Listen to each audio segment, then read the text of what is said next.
go forward that often.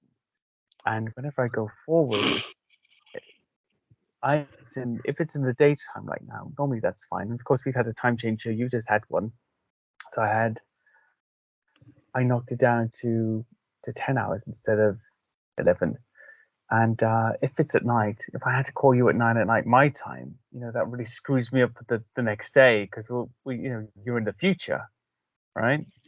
So Yeah, yeah. yeah, always one step ahead. You guys can tell us what's going on, what's going to happen tomorrow before All I we can get tell there. you, absolute certainty, is that nighttime will descend at some point. Beyond that, Yeah. Okay. That's a pretty neat prediction. I think we first spoke, didn't we? 2-3 years ago, perhaps. yeah, Chris An awful Turner, past. it was our mutual Hmm. friend, and he introduced us, and yeah, I've had you on my show, and you and Chris had been out there in the wilds of the Hmm. UK, doing field work. Great stuff, by the Yeah. way. Oh, Oh, you know thank you. what? We have a channel here called Tubi, Tubi, which is a very good Oh, channel. okay. Lots of documentaries on it, and I came across the elusive one. I'm pretty sure I came across and I Yeah. saved it. Yeah. And also the reptilian one that I was part of. It's on there as well. So yeah, it's definitely making the rounds. And as far as this interview, whatever you want to talk about is fine. I probably can only stay on for an hour. Then I got to finish up doing something else. Then I got to hit the sack because I got to go to work in the morning. Oh no, that's But fine. I mean, I generally, yeah, only have about an hour in me anyway most times. So I think that's short enough to keep people's interest. And we're not gonna drag them out for 3 hours in long form, talking about tunnels and stuff. I mean, from yeah, my perspective, I'm into sort of flesh and blood animals, but I know that there's another aspect to things like Bigfoot, to things like the little hairy people, winged flying creatures yes, in yes, in the things that you study that might have another philosophical perspective, or a perspective on origin. So, what I'd like to ask you first of all is that coming from the research that you've done and and investigated, what are the stories, the non how can I put it, the non corporeal, the non biological stories or non animalistic stories that you hear about hairy humanoids? Oh, I see. Oh, are we recording right now? Yes, yeah, always, yeah, just Okay, straight in. okay. Yeah, let me I just sneak up pause on it. you, get all of the gossip at the beginning when nobody knows the record button's on. As far as the non-corporeal aspect, I haven't. Well, no, I take that back. I had an experience several years ago now when I've told this story before, but it bears repeating. It was to do with this book about Leonard Peltier. He was the Native American Lakota who was set up by the feds, and as far as I know, if he's still alive, he's still languishing in a federal prison. The feds and Native Americans, for a while, they were having this ongoing conflict back and forth on the reservations, Pine Ridge being one of them. And long story short, Leonard Peltier was thrown into a federal penitentiary. He's in there for life, as far as I know, because Mm. I think there was a shootout that was um, involved between Native Americans and federal agents, and I think a federal agent may have been killed, but don't quote me on that. But the point is, I had this book about Leonard Peltier, and I kept getting prompted. I kept getting some kind of unseen prompt or urge to read it, but I resisted that because I didn't want to read about the victimization of this Native American activist Mm. getting railroaded by the feds. It just wasn't my thing, right? You know what I mean? So I just kept resisting it over and over and over. Finally, I relented, and this happened. It was over a span of a few days. This was going on. Finally, almost out loud, I said, "Okay, okay, I'll read it." Right, and I read the opening chapter and darn near fell out of my chair because the introduction to the book wasn't so much about Leonard Peltier and Mm, what had happened to him and what was going on with him. The first chapter was about what the author was experiencing, going to the various reservations, mm, talking to the tribal elders, and in each reservation and in each tribe, he was being told essentially the same thing, that mhm. the big hairy man was coming back, that he'd been making a number of appearances lately, and to the Mhm. people, i.e., the Native Americans of various tribes, this was a portent of things to come. Okay. They interpret it as when the hairy man comes around and starts making these appearances, he's telling us something. Something big is coming. And Mm, the way it was described to him by the Native American elders, uh, something very, very big of an ecological, celestial, something along those lines, that kind of scale. So I read that. Could mm, have knocked me over with a feather. That night, as I lay in bed, I came to a sudden awareness that there were, lack of a better term, Sasquatch in the bedroom with me, albeit invisible. But I can clearly feel their presence, and there was more than one of them. And it wasn't like this, well, kind of. It was kind of a large, pervasive presence, if you will, albeit they were invisible. But somehow they were able to accommodate their great size in a but in a metaphysical sense, kind of shrink mm, themselves up so they would comfortably fit into my bedroom, right? But I knew they were there, and I knew they were very large, and it was almost as if they were, I wouldn't say thanking me for reading the book because I knew it was definitely connected to the book, but it was almost as if they were telling me, this is why it was us that was telling you to read the book. mhm. We wanted you to read that part particularly, right? And so they showed up that night. They let me feel their presence, and then I was able to go to sleep. But I absolutely was 100% certain they were in a bedroom with me.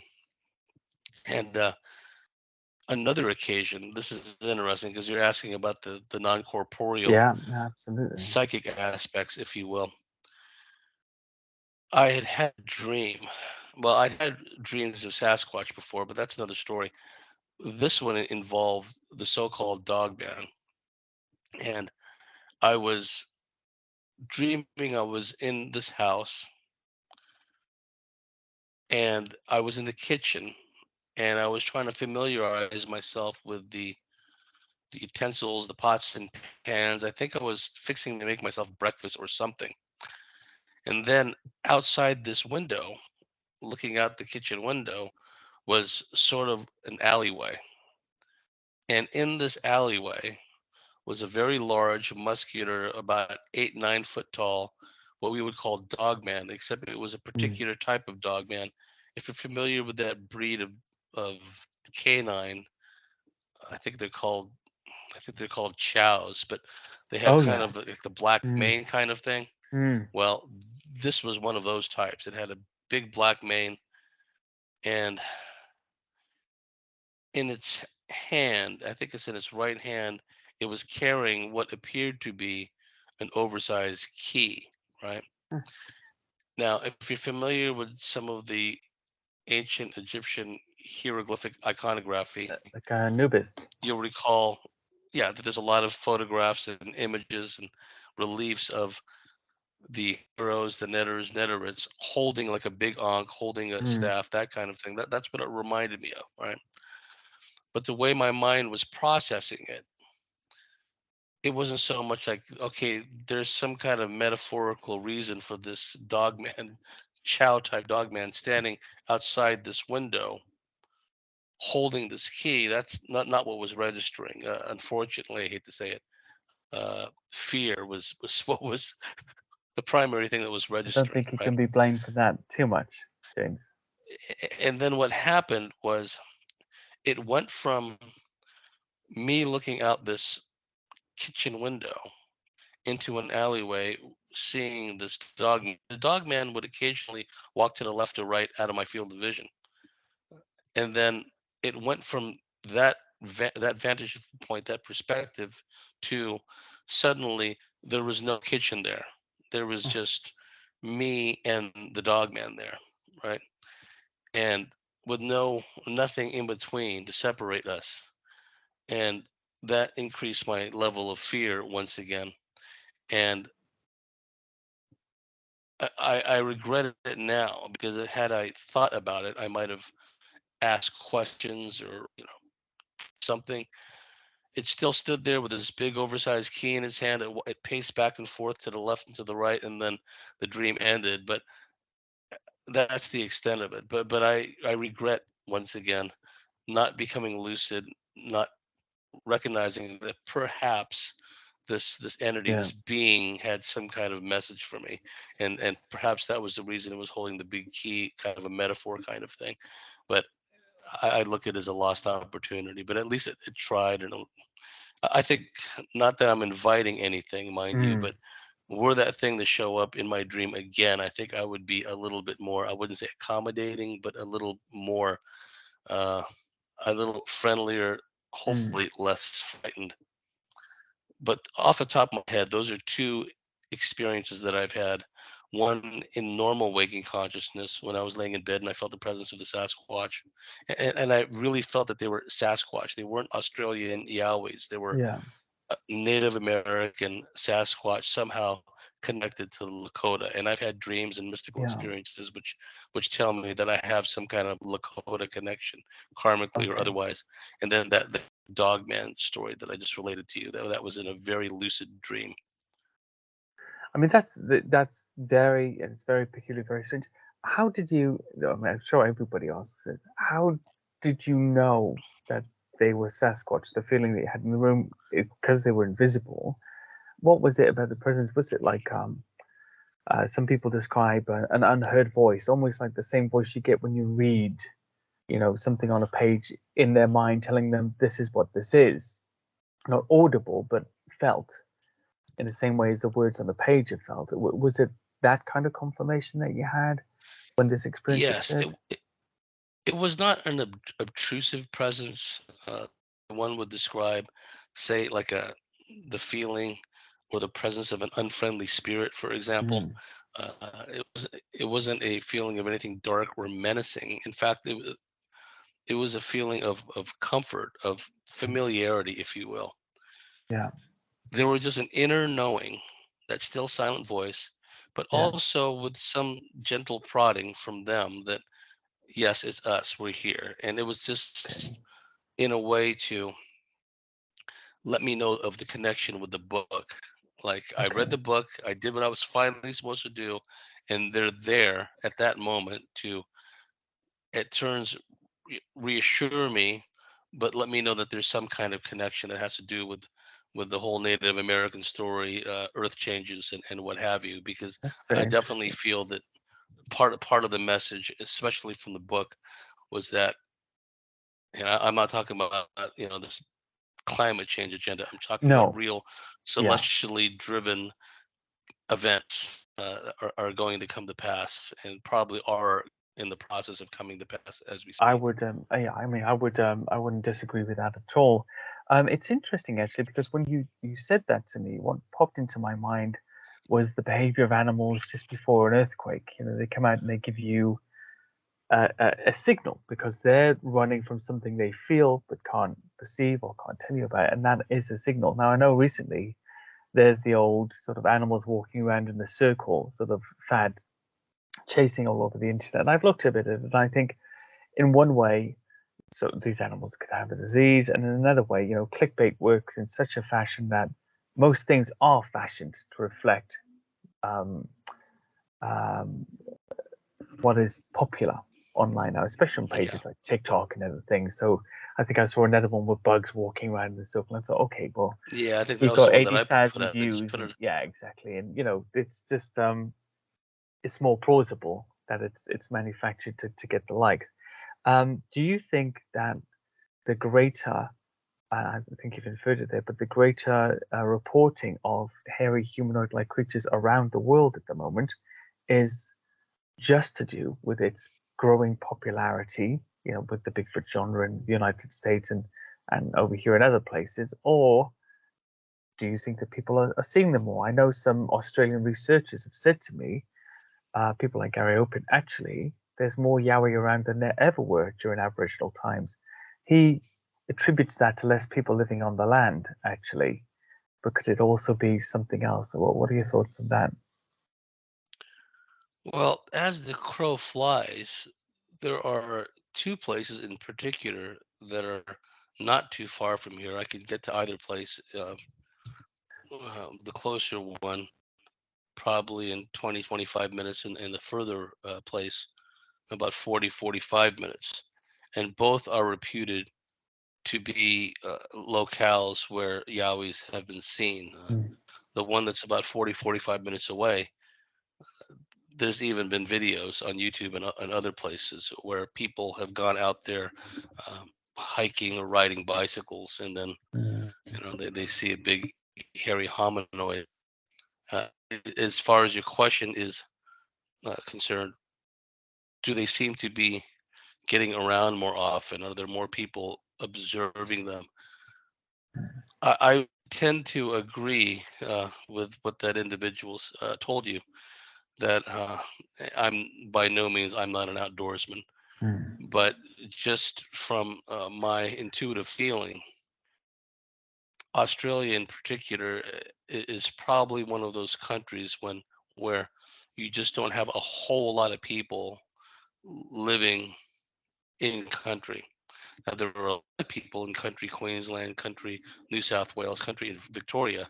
Uh, that much is true. But mm, similar to America, there are large, mm, basically mm, uninhabited stretches where people rarely go. So there is plenty of room to maneuver, if you will, for these creatures to get around. And New South Wales, the state that I live, is mm. quite parts of it are quite forested, a lot of lush vegetation, mountainous. Even not too far from here, I was just thinking when my wife and I were driving through a certain stretch, which is as a crow flies, not really far from here. That I'm thinking to myself, this looks like Yowie country. Just the vibe I was getting, the feel, the that kind of thing. So, uh, and I do think that whether it's and by saying this, I'm not making fun at the expense of the Yowies. It's just an expression that we humans have. The 100th monkey thing.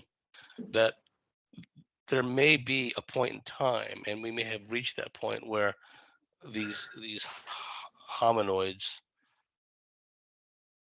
they've all come to the same realization at the same time that there really is no real compelling reason to hide themselves Mm. anymore, especially here in Australia. What's happened with the so-called bushfires? We're Yeah, talking about large swaths of land that was just, I mean, when my wife and I, our family had recently driven through these places, right, to go to a place to meet friends, a camping spot, and just seeing, the charred devastation. trees on the Yeah. side of the road. It was just, from a soul perspective, quite painful just thinking Mm, what the animals went through, right? mm, And then knowing that there are so-called cryptids out there as well that make that their home. So from an environmental standpoint, from fires, what have you, floods, I'm mm. sure at some level these, and we've experienced all that in the recent past in my part of Australia. And you've had I'm huge sure floods, that, haven't you? I mean, it's yeah, we've had inland floods, we've lakes, had essentially. yes, well, where we live now, the last time the rains came really strong, uh, the creek across the street in full spate pretty much turns into a river. And further down the street around the bend, some properties actually got flooded. Oh, So we were fortunate that a, although you can't really tell by the naked eye, were a little higher elevation wise. So although our garage got wet and stuff like that, we weren't really uh, badly affected. Although Mm, our street and our neighborhood was listed as one of these places that the state regarded as a disaster area. So point being is that, environmentally, we've been put through our paces here with the brush fires, with the yeah, floods, and I'm sure at some level it's impacted these Yowies, and perhaps it's caused some of them, for whatever reason, to make further inroads into more uh, areas that are lived on yeah. by humans, right? So let's see how this plays out. It would make sense, James. I think because essentially, if you think of it, in the US, if you had big forest fires and lots of the territory was burned up and the animals were gone, well, bears, for example, might start coming into the city a bit more to find food and things like that. And because I suppose to an animal with a great sense of smell and some intelligence, that's where you'd head. That's where the food smell is coming from. Let's get over there and see what they've got. What the humans have on the edge of the towns and cities. So that would make perfect sense to me. Yeah, I mean it's a curious time that we live in anyway, isn't it? And by curious, I exercise my full power of British understatement. you know, something that we would say about something that's just emerging tyranny. It's curious, or strange. One of the things that you mentioned about Chris Turner, the director, actually, of course, he directed Elusive You, and I appeared in that. He directed Don't Mention the Reptilians, and you appeared in that. Is this reptilian form? So, for some cryptozoologists, there's a belief that some forms of hairy humanoids, like the kappa, like the skateboard swamp monster, might be, and others, the lizardman of skateboard, might be a form of living dinosaur of some kind, or if not that, a different form of Sasquatch. Something that has perhaps scalier skin, is less hairy than other forms. But of course, in your field of research, these are sentient and malevolent, often beings that are interacting with humanity. So give me your perspective on that. What are these reptilians? Well, this is where the twain meets, because for a long time, the only real allies that we reptilian researchers had were the cryptozoologists, who were coming at it from a cryptozoological point of view. You have the lizard man in Bishopville, South Yeah. Carolina, similar reports of saurian lizard-like creatures, reptilians, if you will. Because in the UFO field, and particularly in the alien abduction field, the subject was treated rather dismissively by the big name alien abduction researchers, and if not outright scorn and contempt, right? They wanted to keep everything at the level of the grays, the Mm, ubiquitous, little gray beings. And they, I know for a fact that a number of the big name researchers, abduction researchers, made a point of downplaying and marginalizing the significance of reptilian abductions and reports of reptilian beings.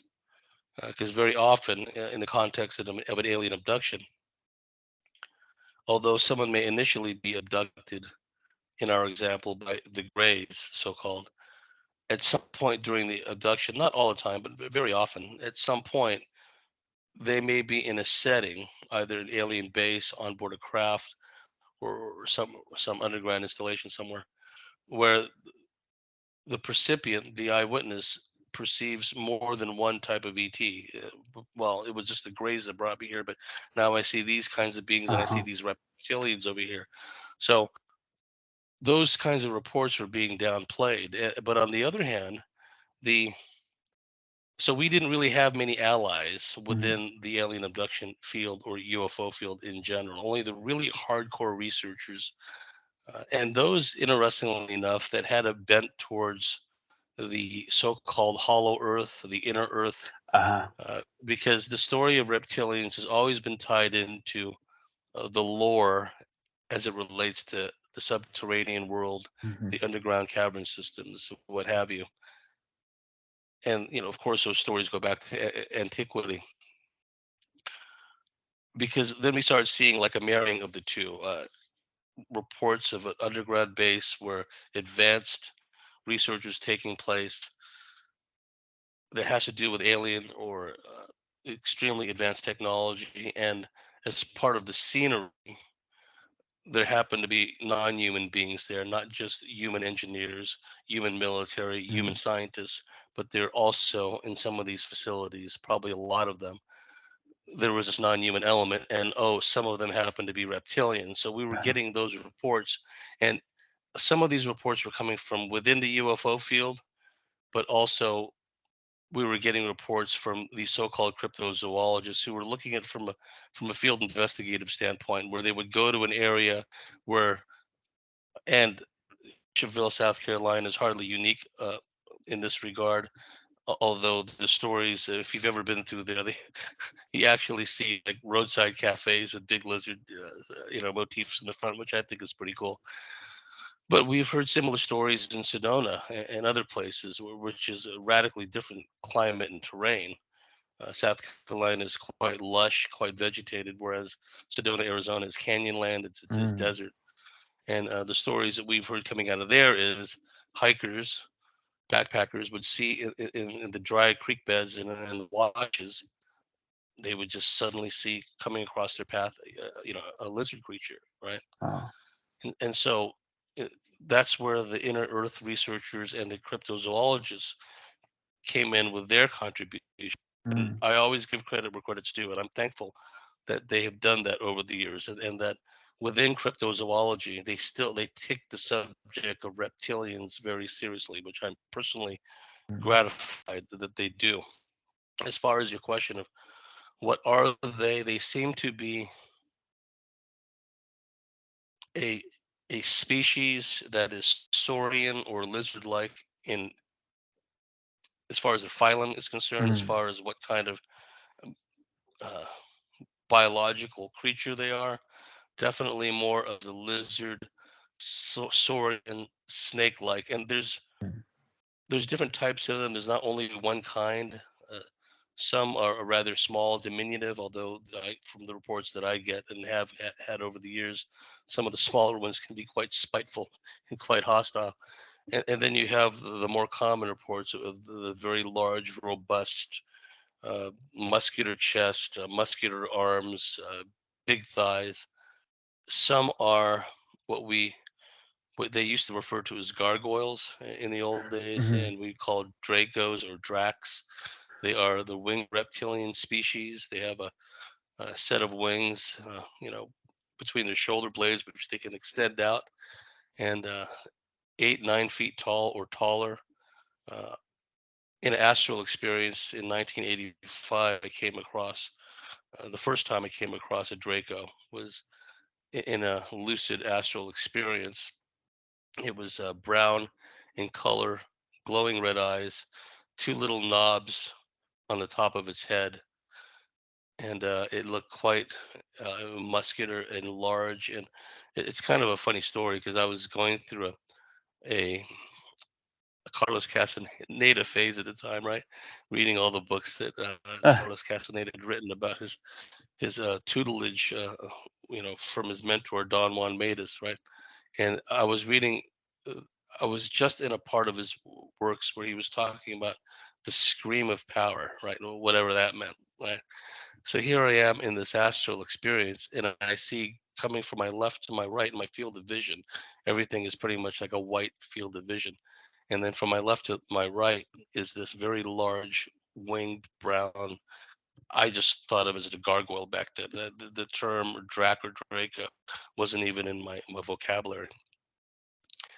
And because I'd just been reading the Carlos Castaneda books, I decided to give the scream of power like a go, right?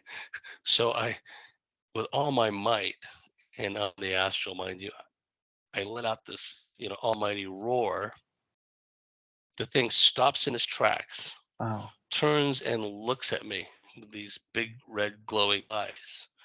And I went from scream of power to scream of terror, right? And I woke up back in bed, and then the next morning I'm sitting in all places in my college biology class, and I'm just, what the hell happened last night, right? Mm, Uh, and it was only much later did I make the connection. Oh, that must have been one of those Dracos, those Dracs, and wow. somehow in the astral we cross paths, right? They do represent a society. There is a caste system. They have been known to not only enslave other beings and also humans, but other reptilians Uh, that are not as strong as them. Just like you will see black ants intermixed in a colony of red ants, and the mm, black ants have been co-opted into slave labor. A similar dynamic occurs uh-huh, in the reptilian scheme of things, where uh, in the bowels of the earth they have the more predatory, militant, military caste reptilian species have exerted their will on other reptilian beings that are not as strong and not as militant, and essentially enslaved them and co-opted them. So I mean, I think I for one believe that the whole concept of a caste system of hierarchies, what have you, I think that directly came from the reptilians and the way they operate. I mean, our human caste system was based upon that, Yes, perhaps. the human system. Oh, Yeah, I think that is very, very interesting. You mentioned it. You mentioned these Dracos, these gargoyles as well. That's that's always been a puzzler for me because in amongst the books I'm writing a 7-part series. I've done part one, that's hairy humanoids, but one segment of the series is about these things with wings, basically, thinged wingids. And within that category is the humanoid with wings, because well, of course, that's almost impossible to explain from a biological yes, animal perspective for me. And I'm often in this position where whether it's Dogman or Black Sugar or something, there's a crossover, where there's a biological, there's an animal-like appearance, yet there's something about the creature itself that is hard to pin down. Now, what is their purpose? As far as your perspective is concerned, or your research has shown, yes, they enslave other lower reptilians and other beings and other humans, but what is their purpose? What are they up to? What are they doing? Why do we see them? well, I think there are essentially three types of reptilians, and they're not mutually exclusive. There are some that are they live in the tunnel systems beneath our feet, the subterranean world, and there are others that are, for lack of a better term, interdimensional or non-corporeal. It's possible that in their native state, in their native environment, or somewhere underground, whatever the case may be, in a place that they feel safe, they may densify themselves, this interdimensional category, where they are comfortable being in our corporeal world, albeit underground, safe from harm, if you will. So it seems to me that the reptilians, in particular, as a species, a generic reference to all the different reptilian species, that a good many of them have learned how to alter their density and their frequency.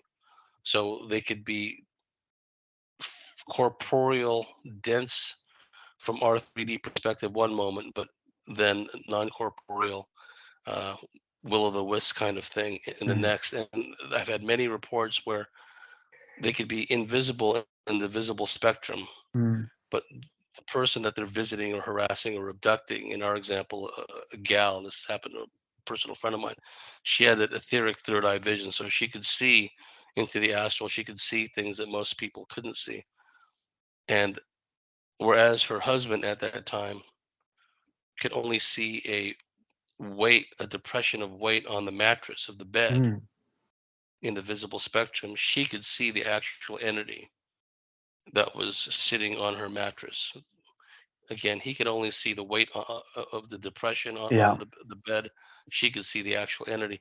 And what was interesting was this particular, because she is uh, descended from Socorro uh, Indians from northern Mexico, and she's, Okay. as a matter of fact, ironically, that's apparently the same area that Don Carlos Castaneda's mentor came from, Uh-huh. Don Juan, right? The same kind of people. And she had long, beautiful black hair. And this reptilian seemed to be the one that kept visiting her and having intercourse with her, because it's a big thing with these reptilians. Some of them Okay. is intercourse with the human women, and those such stories come down to us from antiquity, and not just reptilians, or but they've been described as incubus and what have you. Mm. And this particular reptilian was fascinated by her long black hair, and so with its long claws and its fingers, it was pulling her hair towards it, and with his other hand, it was Uh, stroking it. So, from the perspective of her husband, he was seeing the depression of weight on the mattress, and he was seeing her hair extend out horizontally with the undulating wave motion, uh, huh. Yeah, extending that's outwards, yeah. which was the reptilian doing that thing, right? So it's a very Yeah. interesting two-person perspective of, and it gives an idea of their, at least some of them, their metaphysical capabilities. Mm. I mean that would And definitely that, seem to ascribe something that, yeah, exactly. It's not just a physical being. Physicality is only one of its aspects. exactly, and they can densify particular parts of their anatomy, like their member, their fingers, their talons, whatever the case may be. Uh, and they can open portals, step out of portals. And then there's the other reptilian type race, which is essentially the spacefaring, off-world, extraterrestrial type. But it's, again, it's not mutually exclusive, because some of these spacefaring reptilians and other spacefaring beings, they've long established bases here, underground, undersea. They've been here for so long, they might as well be regarded as earthlings, right? Mm. So some of these um, non-human societies. So essentially, subterranean, interdimensional, and off-world, but they're not mutually exclusive. And some reptilians are all three at the same time. They're off-world. They're from originally off-world, but they reside in an underground base, and they have the ability to alter their frequency and their density, and they're quite technologically Mm. oriented. At least some of them.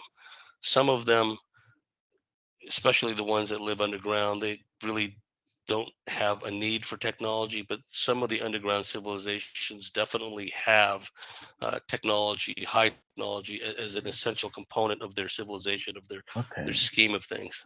So I mean, we're talking about the highly intelligent creatures, basically. Now, talking these reptilian things, these creatures that enter slightly into the world of cryptozoology, and yet are really, by the sounds of your description, interdimensional beings. There's the hairy man or hairy little men as well phenomena with UFOs. What do you know about that? That's always puzzled me. Is this, I made a joke to a friend the other day when they mentioned it and said, well, perhaps these UFOs who are out abducting people are just as interested in abducting the hairy men as well, or is there some Well, other what's kind of interesting, connection? I'm at some point. One of the well-known cryptozoologists, especially in the dogman scheme of things, has reached out to me, and hopefully I'll be on his show soon, and hopefully he'll be on my show. But he has this paranormal roundtable show, and I was listening, and he got into a discussion with some of the other people in his roundtable group, and the discussion centered around a story one of his correspondents from the UK had provided him. This person, this individual, was out in the woods at night, and if memory serves, and I have to ask him about this when I do talk to him, uh, they saw a lighted craft appear over this clearing in the woods, And then the next thing you know, there was these reptilians on the ground, Mm. and they seemed to be uh, turning like a big hairy hominoid. And the Huh. way it was described by the witness, it didn't look so much Sasquatch or a Yowie. It looked more like a dogman type of creature. Uh-huh. Now we've had many stories. I've had Stan Gordon on the show, one of the last of Mm. the great old school UFO and Bigfoot investigators, and he wrote a classic book about the UFO Sasquatch Mm. connection. There was a huge wave of such sightings back in '74 time frame, and he goes into great length talking about all these examples of people seeing in close proximity to one another, either a hovering craft, very low in altitude, or a landed craft, and seeing either Sasquatch alight from the craft or in very close proximity beneath the craft. And one of the dreams I had in the same time frame, oddly enough, 74, 75 time frame, was a gleaming silver saucer had landed on the very busy avenue in front of the house I lived at my parents' house in San Jose, California. And there was no traffic, no cars. This thing just landed, the silver saucer. And my younger brother, who features in a lot of my UFO type dreams back in the old days, me and him are looking out this window. We're just, agape, right? Here's a saucer. And we're looking at each other. Then we look out the window again. And now it's not just a saucer, but now there's a ramp. Okay. And descending from the ramp are three large, yellow ochreish, kind of spiky haired Sasquatch kind of guys, right? And so even long before I knew that there was a connection between uh, the big hairy hominoids and UFOs, this was playing out in a very vivid Mm. dream around the same time or a little after when all that stuff was going on in Pennsylvania and Ohio that Stan Gordon was researching and investigating. Point being is that definitely seems to be a connection. Um, uh, in the paranormal roundtable discussion, the eyewitness had observed a craft. Suddenly, reptilians were on the ground. They seemed to have a comatose um, dogman in tow, Okay. and they seemed to be releasing it, if you will, back into the wild. And, Like a and that drowsy opens up drugged a whole. animal being, yeah, turfed out back into its forest habitat. Well, yes, and then the great Puerto Rican investigator Jorge Miranda, he's got a case where this guy was hiding in the bushes in Puerto Rico, and he saw uh, a craft, and then coming out of the craft were these two what has been described by some as Palladian or Nordic-looking beings. Ah, I don't think they look like us. I think we look like them actually, but they're very human in appearance, blonde haired, okay. and you probably look more like them than I do. But point being is that they had some kind of mechanical large rectangular box.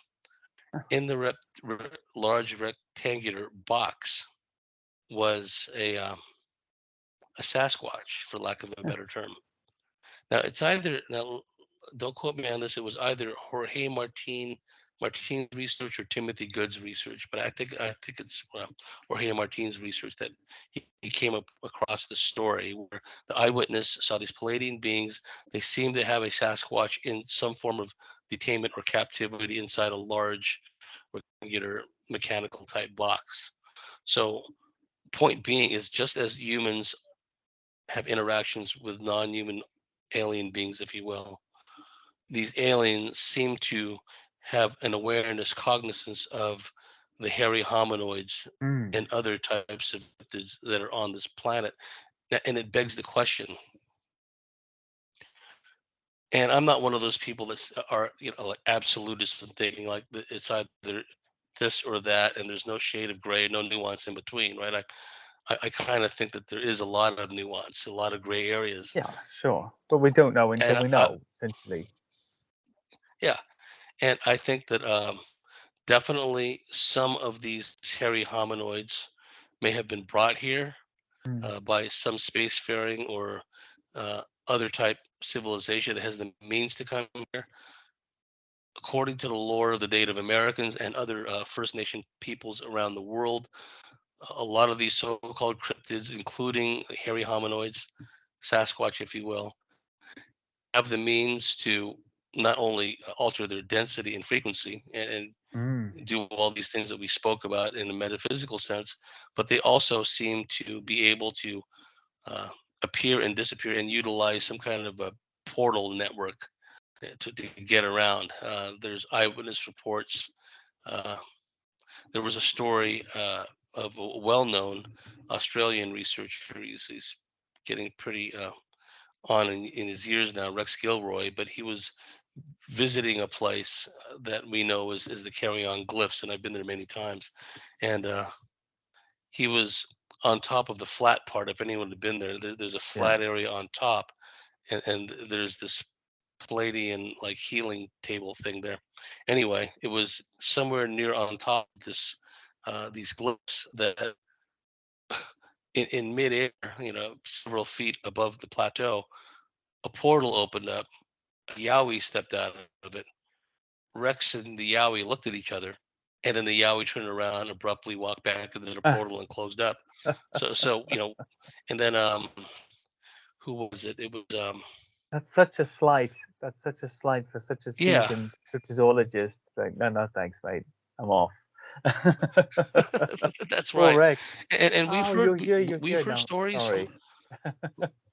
and the stories that have come to us from uh, Mike tells me a story, and he's been on my show a few times, and he's in contact with particularly uh, metaphysical interdimensional clan of Sasquatch in the wilds of Ontario, Canada.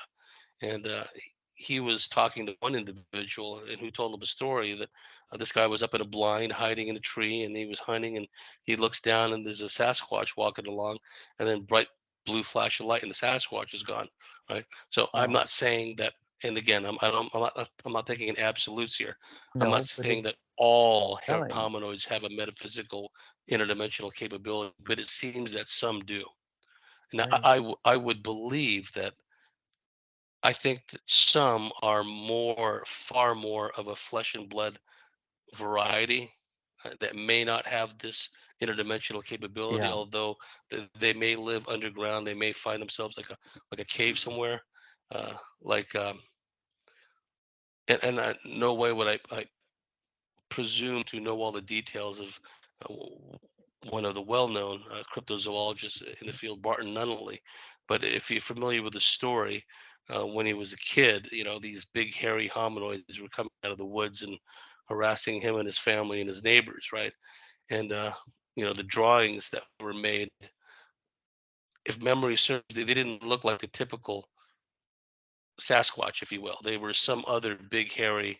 creature, jagged teeth and far more menacing in appearance. Some of the Sasquatch are described as having, kind of a human-looking face, whereas the ones Yeah. that were depicted, if memory serves, in the story, the sketches that I saw, these are scary-looking buggers. And There definitely appears yes, to they be fall into the types. Yeah, for sure. They're types. They're almost a variation of species, and within that type, there's other variations. I always yes, equated it to sort of bears in a way. It's, if you looked at a polar bear, a panda bear, a grizzly, a sloth bear, they're all identifiably bears to you. Yet they're yes, very different to one another, and their habits and environments are also different, as well as their proportions and physiological markers sometimes. And I think that's from the physical aspect. That's at least one look at it. There's something else I want to ask you about actually, and I thought I've never talked to anybody else who's ever heard of this. Another possible cryptozoological phenomena associated with UFOs. And I had a friend growing up, very down to earth guy, very, very straightforward. But he's convinced, and he looked into it apparently, found lots of stories that as a child, and this is in Wales, in the town of Wales, that he had seen a triangular pyramid shaped UFO in the sky. And shortly afterwards, there was a sort of a big back alley at the back of their houses, sort of long garden houses, the back, a sleepy little village in Wales somewhere, just outside of Cardiff. And he was convinced that at that point, maybe a few minutes after the UFO sighting, he'd seen two real life size dinosaurs walk past his back gate. One was a stegosaur, closely followed by something that looked like a carnivore of some kind, like a T Rex, but not as big in his mind as what a T Rex would be, still very large. And they sort of hit the fence and poked their head into the back gate and walked on. And he swore to the very, to the very day that he told the story. I don't believe what I saw, but I saw what I saw. And he'd looked into these other sightings, and apparently there'd been a whole, the 1970s and 80s at least, rash of these strange, unidentified flying pyramids or objects of different shapes and sizes, followed by dinosaurian visitations. Have you ever heard of them? Well, I don't know if it was you that told me the story or another investigator, or I read it from somewhere. Uh, Because I mean, I've read Ivan Sanderson's books going way back when, uh, and there was a story. This happened in country America somewhere. I can't remember what state, Tennessee, someplace. But there were some eyewitnesses on the ground that saw a UFO fly by, and then right on the heels of this UFO flying by, suddenly these large unidentified birds were seen, as if there was like a definite causal connection mm, between the craft visiting through the area and then suddenly these big thunderbird type mm, anomalous birds are flying around. Uh, very strange. yeah, and the eyewitness felt that it was just a curiosity that one followed right on the heels of the Yeah. other, as if they didn't know any better, the craft and whoever the occupants were had like dropped off this thing, right? So Mm, we have similar stories, not so much with a UFO component in Sedona, Arizona, which a lot of the locals, a lot of the Native Americans, I tend to fall into this camp too. That not only is there a 3D large underground base there, and not just a mm, military base, but there seems to be an alien base there as well. But you often hear people talk about vortexes there, these energy centers, uh, some well-known places that have become tourist destinations within that Five Canyons area. Point being is that there seems to be some kind of, whether it's interdimensional, some temporal time slippage, if you will, mm. where someone could just be walking along a wash, walking along a dry creek bed, walking along a trail in the canyons, and suddenly crossing their path is a like a brontosaurus or some Wow. large dinosaur, right? Uh, and it's there. It seems to be in physical 3D, and just like walking by, minding its own business, and then it disappears. So whether And it's like slipping in and out, dematerializes or disappears from sight. just like disappears out of sight. It's like one Wow. moment it's there, and next it's gone, kind of thing. Wow. Personal friends of mine have seen what appeared to have been a pteranodon, and we've Mm, had reports of these. I've heard reports of these in the high desert of Southern California, yeah. the Bartley area. People have seen large winged pterosaurs, right? Reports in the UK as Creta- well. Yeah. yes, Cretaceous era type flying reptiles. And my friends in South Carolina were sitting in their yard.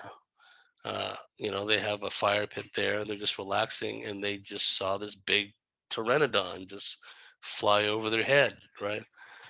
And maybe it harkens back to what the Native Americans and other first world elder types have said, that some of these cryptids seem to know where the doorways are between worlds. They seem to know Uh-huh. it just as a dog can see things and a cat can Uh-huh. perceive things that we can't. hear things that we can't. Maybe it's an innate ability of some, at least some of these cryptids, to be able to identify and know where these portal entries are, for lack of a better term. Okay. Uh, it does seem that what's interesting about it is, getting back to the hairy hominoid and more dogmanish aspects to it. Yes, some of them do seem to manifest metaphysical interdimensional capabilities, but they're still flesh and blood insofar as they can be, like Sasquatch can be seen running off with a deer, and then bright flash of light, it's Mm, gone. So even though it still has that capability, it still needs to eat flesh mm. and blood, uh, prey. So I mean, there's a lot of um, But that's an there's a interesting fudge factor aspect. at work. Yeah, there's That's a an fudge interesting factor at aspect. work, which we quite haven't really haven't quite figured out yet. It's a strange, it's a wonderful genre. I wanted to talk to you again about the whole thing for a while because that's the bit I don't get into because I'm my interest is I'm out there looking for animals essentially and hoping to find animals like just as in the same way that somebody was looking for the okapi and they found it, or the gorilla or the giant squid, the most one of the most recently proven things or of things to be filmed in its own environment that was never seen before. That's where I am. But there's also this other aspect that always creeps in, and I think philosophically, there are many arms. There are many branches to this genre which have to be acknowledged because there are things that I can't explain when I'm doing my research and bits and pieces that people tell me. And I like to look at the psychological aspect as well.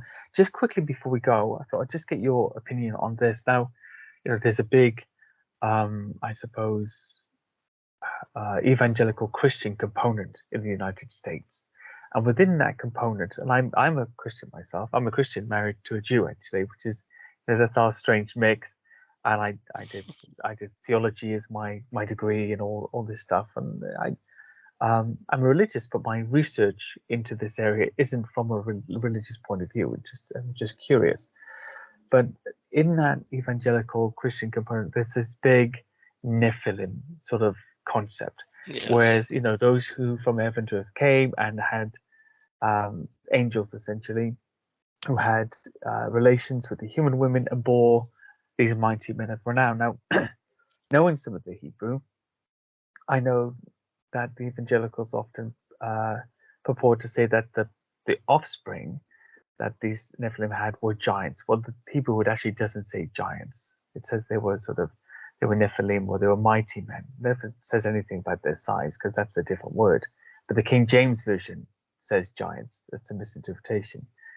So I'm always sort of battling against in the Sasquatch era this evangelical faulty theology, in my opinion, uh, as perspective of that's the Sasquatch or these Nephilim-like beings. What's from your community, from your perspective? What's the general pervading uh, paradigm philosophy or theory about Sasquatch in that angels and demons kind of perspective from the Well, Nephilim point of there view? seems to be, and I'm not making a value judgment upon this particular perspective, but there seems to be a demographic within the Christian evangelical uh, society that holds that anything of a non-human nature, including Sasquatch, Mm, is of necessity of the Antichrist, of the necessity descended from Nephilim. Now, what's interesting, even though they're kind of, from some would regard perhaps as a myopic, narrow-minded perspective, there may be an element of truth there because mm, it's quite possible at least some of these Sasquatch were brought here. Some of them seem to have an like a enmeshment, if you will, with the UFO ET phenomenon. So they're actually right on the money when they say that, oh, these off-worlders, they're all fallen angels, they're all mm, demons, right, from their perspective. And so they tend to lump Sasquatch in to that, umbrella, little knowing, of all the eyewitness accounts of hairy hominoids in close proximity to landing craft or even aliens, right? So they may not know all the details and all the nuances, but their knee-jerk reaction is, oh, it's of the mm, devil, it's of the Antichrist, it's Nephilim. They're all mm, fallen angels, including the hairy hominoids. And mm. I don't really, and again, it comes down to, there are different types of Sasquatch, like the Native Americans in the Sierra Nevada mountain range of California. They say, oh, you don't want to mess with these Sasquatch. And the reports I've heard, and they're quite I've heard violent. They that. throw big Yeah, boulders at you. yeah, And others, they're not that aggressive. Then we have the whole missing 411 aspect mm, to it, and I do believe at some level reptilians, certainly reptilians, but at some level, some of the Sasquatch may be involved at some level. But this is a dimension of predation down to the microbial level. Things are yeah, preying upon other things. So yeah. uh, that's just the way it is. I don't know if I answered your question, but I, No, I think that you did, the and I think, evangelicals tend to have this kind of myopic view that they're all of the Antichrist and they're all Nephilim. well, I think a lot of it is interpretation, and the King James version, which is a great interpretation of the Bible, actually, but it's not perfect. And there are, it was the first translation into English, for example, so it's not perfect. There are some elements that, being married to a Hebrew speaker and knowing a little Hebrew myself, I could see, oh, well, actually, it doesn't say that in the original Hebrew. That's clear to me. It says that they were the offspring of Nephilim, not that that they were mighty in nature, even in strength, but not in size. That's Anakim, that's giant. So that's an interesting thing. Not to say that there haven't been giant people in the past. There certainly have. We have one on record. We have Robert Wadlow, who was an inch shy of the height of Goliath. You know, so that's plausible. That's plausible enough. It's Yeah, just an in interesting the thing to me recent because we past, he had. Oh, I was just gonna say in the recent past, there was a story of the Kandahar giant in yes, Afghanistan, right? So it wouldn't surprise me. Again, through the lore throughout the world, there was a point in time when apparently normal people warred against these giants, and that yeah. that theme seems to be consistent around the world. So, uh, and of I don't. course, the stories of Yeah. the Smithsonian hiding all these huge skeletons and all that stuff, which I wouldn't doubt for 1 second. No, I mean, I think when it comes to pervading paradigm institutions, hiding things that even not destroy the narrative, but just disrupt what they've come up with. People's thesis, people's PhDs are often look at the Piltdown Man. How many PhDs were based upon that, and it was such a Yes, fake. And yet, in some museums, you'll yes, still find it. You'll still find the Piltdown Man right there in those museums, unabashedly, however many decades later. So those things are understandable in a way. I definitely believe there were because communities were normally insular, and so breeding was close, at least within the village or within the small settlement. Look at pygmies, for instance. We don't doubt there are pygmies. If there are people 3 to 4 feet tall, as a nation, as a people, then in nations of people that could have been 8 to 9 feet tall in the past aren't really out of the realms of possibility. We have that yeah, capacity as humans to we attain do. those sizes. Yeah.